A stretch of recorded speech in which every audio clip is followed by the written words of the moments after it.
La crise des réfugiés n'est pas sans conséquences pour les entreprises de transport routier en Europe. La fermeture de frontières et le renforcement des contrôles entraînent en effet de nombreux retards de livraison. Avec ses quelques 3500 camions, le transporteur hongrois Waberer souffre de cette situation. Le PDG de l'entreprise craint une baisse de 3 à 5% du chiffre d'affaires. Nous ne pouvons pas remplir notre mission dans les temps et à cause de cela, nous devons payer des frais de retard, explique-t-il. Si la situation perdure, il y aura probablement une augmentation du prix du transport. L'autre inquiétude en Hongrie concerne le tourisme, les hôteliers étant confrontés à des annulations pour le mois d'octobre. Touristes et clients d'entreprises redoutent des complications pour se rendre dans le pays. Mais tous ne sont pas affectés par la crise des réfugiés.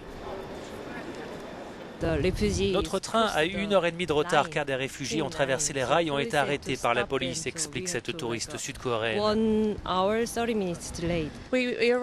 Cette néo-zélandaise n'a en revanche pas eu de problème pour l'instant.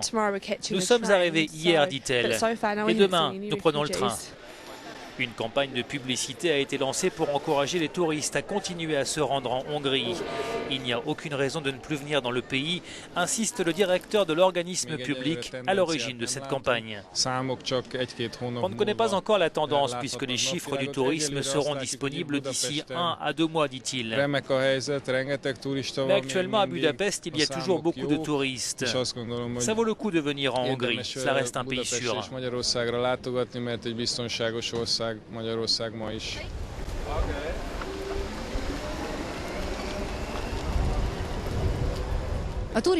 Globalement, la crise des réfugiés ne semble pas avoir dissuadé les touristes de se rendre en Hongrie, explique notre correspondante. On peut même le constater en semaine devant la basilique Saint-Étienne de Pest.